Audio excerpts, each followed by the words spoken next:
आप सभी को जय श्री श्याम। प्रेमियों, आज की इस वीडियो में हम आपको बताएंगे कि नारियल में पितरों को विराजमान करवा के और किसी भी तीर्थ पर स्नान करवा के वापिस घर कैसे लाएं और वापिस अपने घर के या खेत के मंदिर में कैसे विराजमान करवाएं। पूरी प्रक्रिया आप लोगों को साधारण शब्दों में समझाने की कोशिश करूंगा। अब स्नान कब करवा के लाते हैं? अमावस्या के दिन। तो जैसा मैं करता हूं मैं वैसा ही आप लोगों को बताऊंगा और वैसा ही आप लोग करिए। जिस प्रकार हमारे पितर घर में मौजूद हुए उसी प्रकार आपके भी शुद्ध होंगे, सिद्ध होंगे और घर में विराजमान हो जाएंगे। तो सबसे पहले आपको अमावस्या से एक रात पहले, क्योंकि पहले ही जाओगे स्नान के लिए, अमावस्या को घर आके पितरों का भोग भी तो लगाना होता है। तो उसके लिए आपको जब भी लगे कि अब आपको स्नान के लिए जाना है तो उस समय आप एक नारियल लेके आओगे। नारियल ये देखिए आपके पास नारियल है।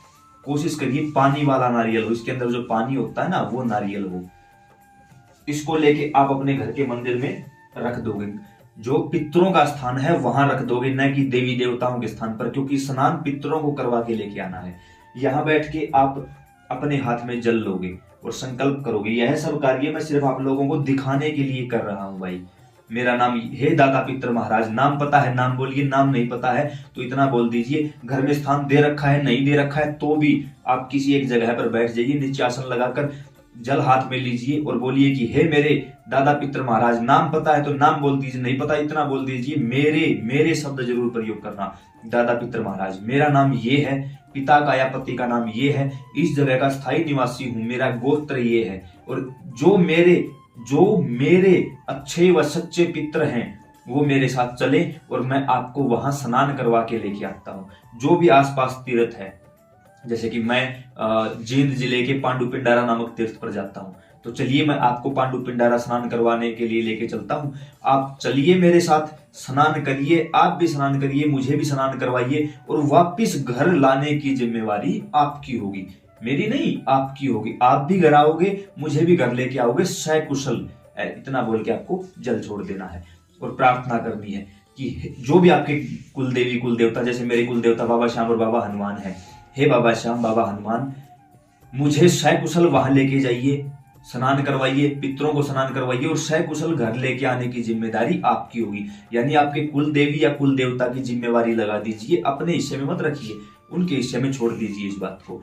उसके बाद आपको बोलना है हाथों में यह नारियल लेके, स्थान दे रखा है तो स्थान पे बैठ के, नहीं दे रखा है तो कहीं भी घर में बैठ के आपको हाथों की अंजलि बना के ऐसे नारियल लेके, हे मेरे अच्छे व सच्चे पितर महाराज, इस नारियल में विराजमान हो जाइए, उस तीर्थ पर चलते हैं, आप भी स्नान करिए, हमें भी स्नान का मौका दीजिए। इतना बोलकर आप इस नारियल को किसी भी बैग में रख के स्नान के लिए जा सकते हो। अब घर से और क्या सामान लेके जाना है? नारियल में पितर महाराज विराजमान हुए, अब घर से आपको अन्न जरूर लेके जाना है। गेहूं है, बाजरा है या चावल है। अन्न क्यों? जब कर्ण पहुंचा स्वर्ग में तो उन्हें खाने के लिए सोना दिया गया। पूछा कि ये क्या है? तो धर्मराज ने कहा कि आपने सारी उम्र सोने का दान किया है, अन्न का दान तो किया ही नहीं, तो आपको यही मिलेगा। तब कर्ण ने उनसे माफी मांगी और वापस पृथ्वी पर आए। 16 दिन पृथ्वी पर रहे कर्ण और अपने पितरों पूर्वजों के लिए अन्न का दान किया, तो उन्हें मोक्ष गति प्राप्त हुई। 16 दिन का श्राद्ध इसीलिए बोला जाता है क्योंकि कर्ण आए थे पृथ्वी पर, इसलिए पितृपक्ष शुरू हुआ, वही 16 दिन का श्राद्ध पक्ष पितृपक्ष लागू हुआ है तब से। अब आपको किलो या 2 किलो गेहूं या बाजरा जो भी आपके घर में ले लीजिए। कम से कम या तो 3 या 5 छोटी छोटी लड़कियों को अपने पितरों के नाम से 10-10 रुपए आप जरूर दान करिए। पितर का नाम पता हो ना पता हो कोई जरूरी नहीं, लेकिन 3 या 5, 7, 9 लड़कियों को आप जरूर दान करिए पितरों के नाम से। अब कुछ लोगों का मैंने यहाँ क्या देखा है, वो चीजें, आटा लेंगे तो ऐसा लेंगे जो पशुओं को डाला जाता है, गेहूं लेंगे तो ऐसा लेंगे जो पशुओं को डाला जाता है। नहीं भाई, पितरों के मामले में कोई कॉम्प्रोमाइज नहीं। आज उनके कारण आप हो, आपके कारण वो नहीं है। तो जो चीज तुम खाते हो, तुम्हारे खाने लायक है, सिर्फ वही चीज उनके लिए होगी। अब यहां से आप चल पड़िए राम का नाम लेकर।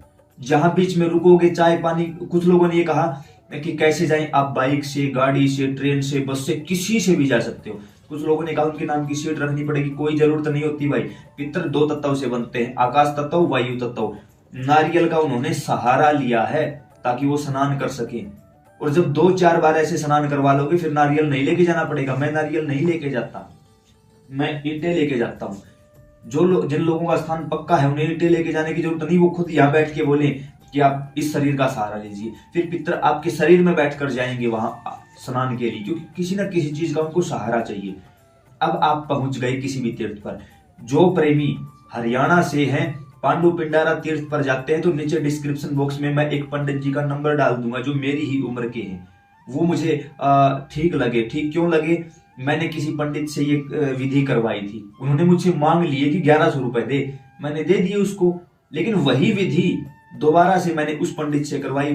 पूछा मैंने क्या चाहिए, उनका जो आपकी मर्जी है। मैंने मजाक करने के लिए हाथ में सिर्फ 100 रुपए रख के उनको दे दिए। उस पंडित ने खोल कर भी नहीं देखा कितने रुपए ले लिए। बस मन में कहीं एक उमंग जगी, हाँ ये इंसान सही है। मैंने कहा चाय पियोगे? पिला दीजिए। 4-5 थे हम उस समय, हम सभी ने, सर्दियों का समय था, चाय पिलाई उनको। और आते समय मैंने दोबारा से उनको दक्षिणा दी, क्योंकि मैंने तो मजाक किया था, मैं तो देखना चाहता था कि ये इंसान कैसा है। वो अपनी जगह सही निकला। दोबारा दक्षिणा देने लगा तो उसने मना कर दिया, नहीं, मैं दक्षिणा जो आप दोगे ना वही होती है ब्राह्मण की। जब उसने ये शब्द बोले उसी समय मैंने उनका नंबर ले लिया। उसके बाद से मैंने हजारों प्रेमियों को ये बताया कि भाई आप वहां जाओ। सभी प्रेमी उसके पास जाने लगे। आप भी उनके पास जा सकते हो अगर आप पांडु पिंडारा से हो तो। अब अगर किसी के मन में ये है कि उनसे कोई पूछा ले लेंगे, पितरों के बारे में पता कर ले, वो कुछ नहीं बताते भाई, उनको पता ही नहीं है। आप वहां जाके बोलोगे स्नान करवाने आए हैं, पिंडदान करवा दो, तर्पण करवा दो, वो सब कुछ करवा देंगे, लेकिन वो पूछा वगैरह कुछ नहीं देते, कोई सवारी नहीं आती उनके ऊपर। बिल्कुल एक नॉर्मल इंसान है। कुलदीप गौड़ उनका नाम है, नीचे डिस्क्रिप्शन में उनका नंबर डाल दिया जाएगा। आप चले जाइए उनके पास। अमावस्या को आपको वो पांडु पिंडारा में ही मिलेंगे।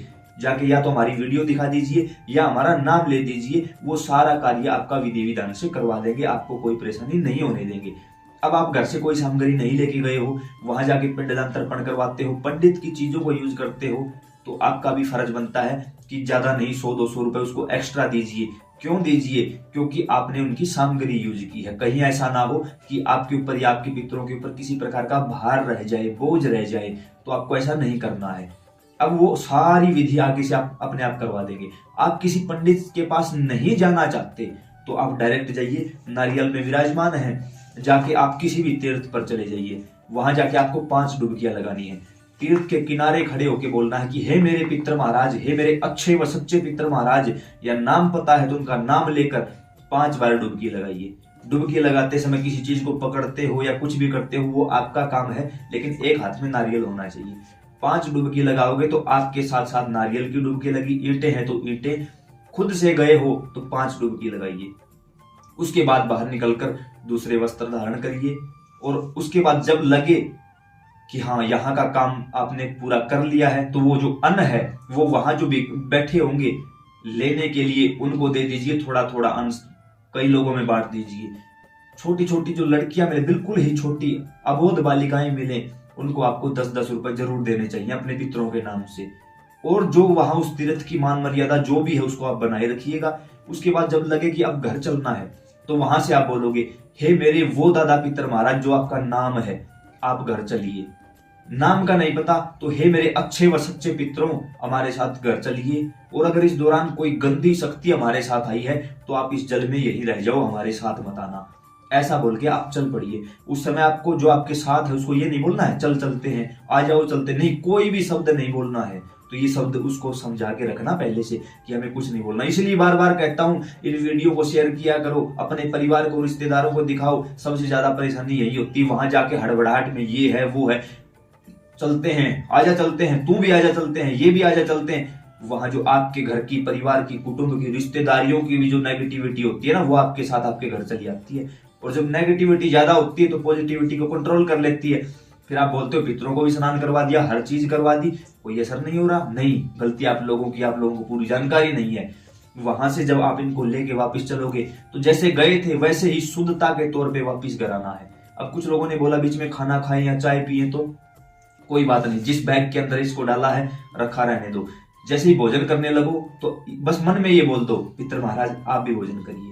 चाय पियो, पितर महाराज आप भी चाय पीजिए। इस उंगली के माध्यम से चाय में उंगली डालिए, थोड़ा सा जल चाय का छिड़काव करिए, बस उन तक पहुंच गया है। जैसे ही आपने ये बोला ना कि पितर महाराज भोजन ग्रहण करिए, चाय पीजिए, तो आपके माध्यम से पिएंगे, वो अलग से नहीं पिएंगे, क्योंकि वो वायु और आकाश तत्व है। आपके माध्यम से ग्रहण कर लेंगे वो उस चीज को। घर आओ, अमावस्या के दिन फिर आप घर पहुंच जाओगे। वापसी घर पहुंचने पर आपको ये नारियल अपने स्थान पर विराजमान करवा देना है, पितरों के स्थान पर। स्थान नहीं दे रखा तो कहीं भी जो आपको लगेगी ये ठीक जगह है, घर के मंदिर में नहीं, मंदिर के पास ही विराजमान करवा दीजिए इस नारियल को, पास में जल रख दीजिए। यहाँ बैठने के बाद आपको बोलना, हे मेरे अच्छे व सच्चे पितरों, मैं तहे दिल से आपका आभारी हूं कि आप मुझे भी वहां लेके गए, आप भी गए, स्नान किया और वापिस सकुशल घर लेके आए, आप भी आए हो। अब आप इस घर में मौजूद हो जाइए, अपने ही घर में मौजूद हो जाइए, विराजमान हो जाइए, ऐसा बोलना है। फिर आपको अमावस्या निकालनी है। अमावस्या कैसे निकाली जाती है वो वीडियो हमने अलग से बनाई है, यहाँ बताऊंगा, वीडियो बहुत लंबा हो जाएगा, उस वीडियो को जरूर देख लेना। एंड स्क्रीन के रूप में मिल जाएगी या नीचे डिस्क्रिप्शन में लिंक डाल दिया जाएगा। उस वीडियो को देखे बिना ये वीडियो अधूरी रह जाएगी भाई। अब इसके बाद आप लोगों का सवाल आया कि इस नारियल का क्या करें। तो इस नारियल को आप अमावस्या के दिन वही रखा रहने दो जहां आपने रखा है, खेत में रखा है, घर में रखा है, जहां भी रखा है, पूरे दिन वही रखा रहने दो। अगले दिन इस नारियल को उठाओ और इसको अंदर से जो गोला निकले उसको निकालकर प्रसाद बांटकर खा लो। कुछ लोगों ने कहा कि अंदर से खराब निकलता है तो आप फिर इसको अग्नि के हवाले कर सकते हो, इसको स्वाहा कर सकते हो, कोई प्रॉब्लम कोई परेशानी नहीं होगी, क्योंकि पितर महाराज स्नान करके घर आ चुके हैं, घर के या खेत में जहाँ स्थान दे रखा उसमें विराजमान हो चुके हैं। अब आपको इसकी कोई आवश्यकता नहीं है, तो आप इसको स्वाहा कर सकते हो। इसका फल जो अंदर से प्रसाद निकले उसको बांटकर खा सकते हो। इसके अलावा भी अगर आपका कोई सवाल है तो नीचे आप कमेंट बॉक्स में पूछ सकते हो। आप लोगों ने कहा आपसे जुड़ना है तो डिस्क्रिप्शन में व्हाट्सएप का लिंक दिया हुआ है। फेसबुक पर देख रहे हो, यूट्यूब पर जाओ, या तो MB रिकॉर्ड भक्ति सर्च करो या अशोक कुमार शारवा धाम सर्च करो। पितरों के बारे में कोई भी जानकारी चाहिए तो आगे नाम लिखो कि हम कैसे पता करें हमारे पितर कौन है, आगे लिखो अशोक कुमार, तुरंत हमारी वीडियो आ जाएगी। जो हमारा नाम लेके सर्च करोगे ना, सारी वीडियो हमारी यूट्यूब पर आ जाएंगी, जिसमें हम बैठे हुए मिलेंगे। उस वीडियो की तो जिम्मेदारी हमारी है। बाकी किसी ने क्या बता रखा, क्या बना रखा, इस बारे में हम कुछ नहीं कह सकते, क्योंकि हमारे पास इतना समय नहीं होता कि लोगों की वीडियो देखें या उन लोगों के बारे में कोई टिप्पणी आरोप प्रत्यारोप करें। ना भाई, सभी अपनी अपनी जगह सही है। जिन्होंने जो कुछ बना रखा है कुछ सोच के ही बनाया होगा, खाली तो वो भी नहीं बैठे। तो उम्मीद करता हूँ जानकारी समझ और पसंद आई होगी। आपका अपना फेसबुक और यूट्यूब परिवार है, प्यार देते रहिए। जय श्री श्याम।